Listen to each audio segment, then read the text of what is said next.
This is Owen Shroyer. Dr. Steve PIECZENIK is my guest. An expert on regime change, an expert on false flags. So naturally, we go to him to talk about what has happened in Syria and what to me looks like the beginning or the brink of World War III. We hope we can avoid it. Dr. PIECZENIK, I think that the story is already there. The narrative is already there. I mean, what do you think is going on here? What do you think the real story is? Who's pulling the strings? Is this John Bolton's fault? Is Trump been fooled? Is he going along with it? Dr. Steve PIECZENIK, your take. My take is that we have been involved in a false flag for quite some time. I spent over 3 weeks in Syria before all of this occurred, before the wars broke out, and I can assure you Bashar Assad is not interested in chemical warfare. I spent 3 weeks in Iran. I know the Iranians, they're not interested in chemical warfare. Russia's not interested in chemical warfare. The only ones who had an interest in creating a false flag were the Israelis, Saudi Arabia, and Turkey. The reason for that is very simple. We also had some U.S. Special Forces who were involved, but it's not an accident that you have a false flag on the anniversary of a supposed other gas attack. Now, most of the time, this is not relevant. What is relevant is the fact that we have a problem in the Middle East where Israel now is going into a full-scale war with Iran, and that's being hidden. Israelis are trying to make sure that we cover their track. We brought back our own special forces. We've lost a few men. There's 2 planes, or the so-called planes, that crashed in Djibouti. That was a cover for the fact that we've lost several airmen and several brave warriors who I suspect died in Syria fighting either ISIS, Al-Qaeda, or even Turkey. It is an absolute mess in there. I don't think Trump really knows what's going on. I think he has John Bolton there as just a figurehead. My hope is that John Bolton will not do what he normally does, distort intelligence and insist on going into a war, considering the fact I've known him very well. I get along with him. But I don't forget he's a draft dodger, and I didn't forget he distorted the intelligence and distorted the fact we went into Iraq. So I think Trump is smart enough to say, look, I've got Bolton here just to change the news headlines because I'm tired of whatever her name is, the hooker. And John Kelly is unfortunately being preempted by Larry Kudlow, and I think Trump is really kind of in a vortex right now of personal grief, because you have the FBI and Mueller coming in on his lawyer, Bob Cohen, and I'm not clear why that's occurring when you have confidentiality between client and the president, and at the same time the president doesn't have an advisors whom he could trust. So Jared Kushner and Ivanka are coming back in again. Jared really doesn't know the Middle East. He's pro-Israel. He's grew up with Bibi. Bibi is out of control, but now we have a situation which really can get into a very serious mess. That's not including the fact that what I wrote about 3 days ago when Trump placed that $100 billion tariff, he basically created a continuation of the economic warfare that China's had with us since 1999, with currency manipulation, trade manipulation, underwriting all of their exports. So we're in a vortex of major, major change. I don't want to say this is a chaos. I don't want to really call it a crisis now, but it is a serious problem, and how Trump will react to it will be important. At this point in time, I would hope he would go to Mattis, General Mattis, who would give him the sage advice that we should stay out of Syria, whatever troops we have there, is to maintain stability and not to engage with either the Assad regime, which will not be taken down. From the day I went there 10 years ago and I resigned at the Council on Foreign Relations over this issue because the CIA representatives were total idiots and decided to go into Syria, and that was, of course, under the jurisdiction of Hillary, Obama, and Kerry, all of whom failed. There will never be regime change under Assad. He will be there as long as he needs to be there. Russia will be the strongest ally he has in there, and Turkey will be the dominant forces. I said it on this show 5 years ago, that Turkey will be the dominant Sunni force, Saudi Arabia will be subordinate, Iran will be the dominant Shiite force, and Syria will remain under the jurisdiction of Russia, and Russia will be the superpower. We do not belong in the Middle East. I think General Petraeus has always said it correctly, and unfortunately he paid for it, where he said Israel is a strategic liability. And I can say that again and again. Israel is a strategic liability. And Israel is creating a lot of the conflagration along with Saudi Arabia in order to force us to come into that situation. The best that Trump can do is to remember his base, people like me and other vets who do not want to go to war. It's the neocons who've never been in war who are more than happy to go to war, specifically John Bolton. I like John Bolton personally, but I don't trust him, and I know he's avoided the draft, and I know he's a war hawk. But like the others who he had a report to, Carl Ford and Richard Armitage, whom I have worked with, who have been in the intelligence world, who are very honest, they consider John Bolton to be a sucker up and a kicker down. In other words, he's self-aggrandizing, he's out of control, and he really doesn't know what he's doing. So we've got a problem in the White House, and unfortunately John Kelly is not strong enough to intervene at this point in time. Other than that, the world is doing well. I mean, I'm sorry. I don't want to be the doomsday scenario, but this is literally what I see happening today. And I wish there was somebody there who could really help guide the president through this situation, because I think the predominant issue in his mind is this issue of Mueller and his henchmen, the FBI, coming in and going through his lawyers. Well, let's get to that. Let's get to that in the next segment, because I want to focus on. I kind of want to respond to your overall message there. That was obviously very, very laden and pertinent information. You kept saying, Trump in a vortex, in the middle of the storm, if you will. And to me, what I kind of see happening as a backdrop is like Trump gets in. He's a real guy, and he sees the playing field that he's inherited. And so he tries to address each situation with solutions, which is unfounded in Washington. Nobody actually wants solutions. They love these problems because that's how they continue their employment. That's how they continue to make money with this gravy train in D.C. So Trump actually gets in and he tries to tie up these loose ends and actually provide solutions. And essentially the whole thing collapses around him now. The whole house of cards collapses around him. Saudi Arabia and Israel, there's shift-ups and make-ups there. Iran now and Russia are starting to come together while the fake news is trying to pull Trump and the United States away from Russia. Then they're trying to instill their regime change in Syria, which is only going to make things worse with Russia. And then Trump's just trying to balance out a trade budget with China that's been just destroying us in trade for the last 2-3 decades. And now it's like it's all collapsing. The whole house of cards is collapsing in on him, and the deep state is basically saying, go along with our agenda, or we're going to let the house of cards collapse on you. And it seems like, to your analysis, that all the high energy Trump and all the momentum is kind of getting suffocated in the house of cards right now. That's pretty accurate. The reason for that has to do with his own personality. What Trump has said and what's been espoused for some time is let Trump be Trump. I have no issue with that until there is a need for control and command and control for the rest of the system. In other words, Trump is not alone in the White House anymore.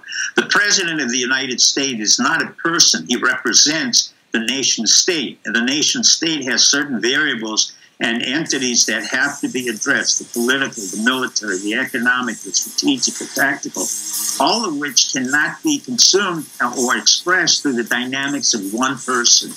He wants to do what's right. The problem is right now, he is off balance because the focus is domestic, while at the same time, as you said, he's getting hit on the foreign affairs side. Now, all right, let's talk about the Mueller FBI raid on the other side. This guy, Mueller, Lord Mueller, he's totally unhinged. I'm your host, Owen Shroyer. Dr. Steve PIECZENIK is my guest. And you said something, Dr. PIECZENIK, in the last segment that, well, I don't think you actually meant it. I think you kind of said it in jest, but I want to go back to it. You said you're not sure why the FBI raided Trump's attorney's offices for the Stormy Daniels documents. Well, I think you do know why. I think we all know why, because Robert Mueller has nothing, and he's broadening. He'll broaden all the way to you know, Omicron Planet 9 in the galaxy Omicron 4, you know, if he can't find anything on planet Earth. So he goes and he digs up a bunch of documents in relation to Stormy Daniels, you know, okay, you know, but it has nothing to do with Russian collusion. Why is he doing it? I think that everybody knows why. That's because he's looking for anything and everything he can do to try to get people to turn on Trump, and eventually the ultimate goal is to get Trump out of office. No, I didn't mean that. I don't know why. I know exactly why, because I had asked for his resignation a long time ago, and I was against Mueller because of his involvement in the 9/11 false flag. So he's not part of our government officially. From my point of view, working with the FBI and Mueller, they really became something that was initially irrelevant. Now it's become a disturbance. And what I'm really getting at is that Trump has to reach out right now to Putin. He has to reach out to Assad. He has to reach out to President Xi and do what he does best, which is personal diplomacy. Because right now he doesn't have Pompeo. He doesn't have all of the elements at his hand to deal with what's going on in the foreign affairs. In terms of domestic affairs, what I really was getting at is why he didn't fire him a long time ago. I had said it months ago when he was appointed that he should have been fired. Mueller's always been compromised. He was compromised from the day he came in. He was compromised on 9/11. He has the background again of the Bushes, went to St. Paul's, went to Yale or Princeton, and then came up the greasy ladder and took over the FBI on 9/11 or a week before, and he was involved. And so I saw his presence there as an atonement for his sins, but really I think there was no reason to keep him there. I thought for a while Trump would understand that there might have been some mutual accommodation, but it was clear to me that Mueller really wasn't very effective. We were wasting our time and millions of dollars over something that wasn't really relevant to the running of the government. I think Trump still should fire Mueller. I think he should fire Rodenstein and have a massacre, just what Nixon did. And basically, but he always says how corrupt they are, and he doesn't fire them. Well, that's you and I have the same problem. I do not understand why this has been going on for 2 years or more. And we've said it, you said it, Alex has said it, Roger said it, and I don't understand why he has to tolerate all this nonsense for 2 years. That's why I said, not kiddingly, I wasn't facetious. I said this should have been eliminated as a problem immediately. I don't care what Senator Grassley says. I don't care what the issue about impeachment is. He's not going to be impeached if he can address the issues at the base. We're part of the base. We do not want a war in Syria. We do not want a war with Russia. We do not want a war with China. We want our farmers to get all the soybeans they can sell. We want an infrastructure. We want a tax cut. These are the issues that he came on, and those are the issues he will remain.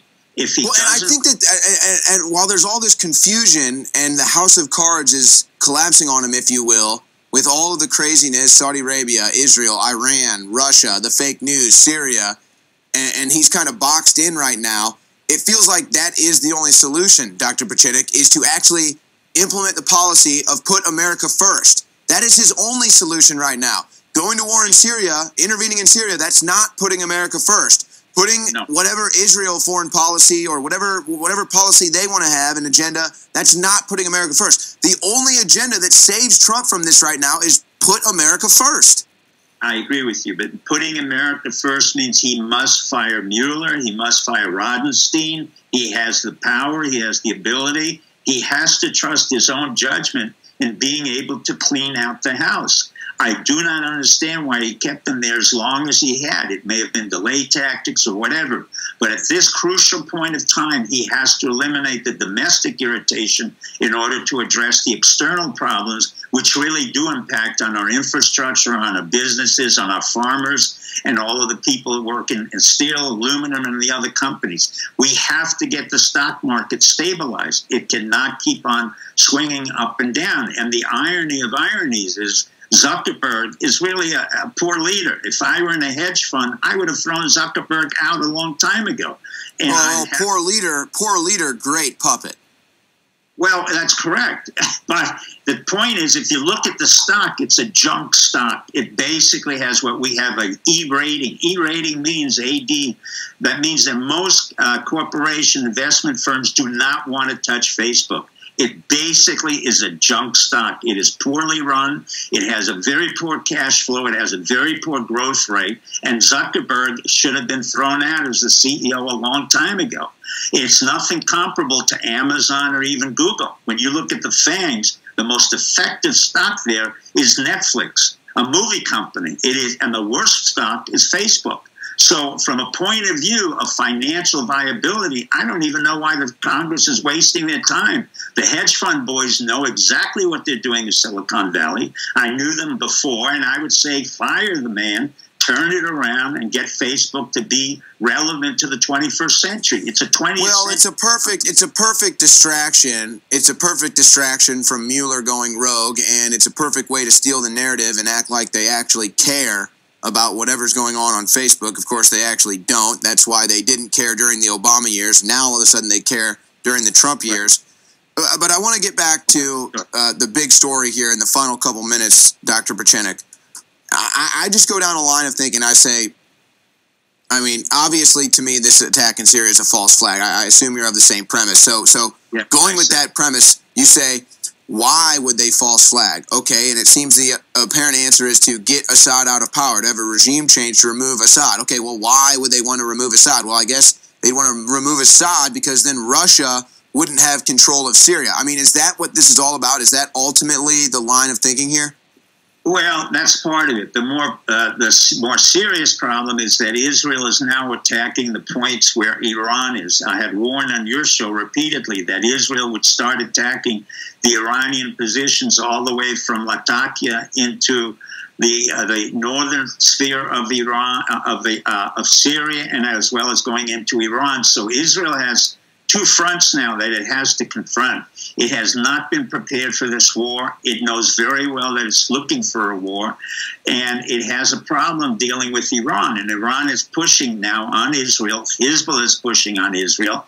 And the false flag was a way of Israel always trying to get the United States into its corner. I said it's been a strategic deficit, and it's been a problem for us, Israel, but it's been held up by Ginza, AIPAC, and all the nonsensical American Jews who never really served our country, where you have two different, passports. But Israel is a liability for us strategically. We cannot go in there. We let Russia handle Israel. Bibi runs to Putin all the time when he has a problem. Bibi is a little baby. The country acts like a little baby. It is basically a dependent country on the United States and Russia. Let Russia come in, handle the problems. There were no people who got killed. There was no chemical attack. It's, again, these false flags that we had in 9/11, and it's not an accident that we had John Bolton, who came out of 9/11, out of the false flags, sent our boys into harm's way, made sure that some of our boys were killed as well as other people, and now he's back again. My suspicion is that Trump brought it in just to change the headlines, and he thought he could get along with John Bolton. But my suspicion is that Trump cannot get along with John Bolton, and within a few weeks, Bolton will be leaving too. Unfortunately, Kelly is leaving, and the one person that I have to rely on, and I have the greatest faith, is General Mattis. Mattis is a serious man. He thinks like Marcus Aurelius. He's a rational man. He's a smart man. He understands that we do not go to wars for reasons that are not commensurate with our national security. The Middle East is not commensurate with our national security. We are now an oil exporter. We do not need oil from Dubai. We do not need it from Saudi Arabia. We do not need it from any other country in the Middle East. We don't need Israel. Israel really has not been an effective ally. So what happens is Russia takes over. They take care of baby Israel. They take care of baby Iran, and they take care of Syria. And then they have their position. We, in turn, have to deal with Asia and the economic warfare that we have going on, which is a far more serious problem, where our farmers are... Dr. PIECZENIK, final question. You got 10 seconds. Has Jared Kushner done anything to help peace in the Middle East? No. He's been a disaster. He's fostered the notion that Israel is important to us. He should have been thrown out a long time ago. All right, there it is, Dr. Steve PIECZENIK, the expert on this. Thank you for joining me as always and for your expertise. We'll be right back with more of the Zuckerberg hearing on the other side. I think they're blaming Russia right now. I can hear it.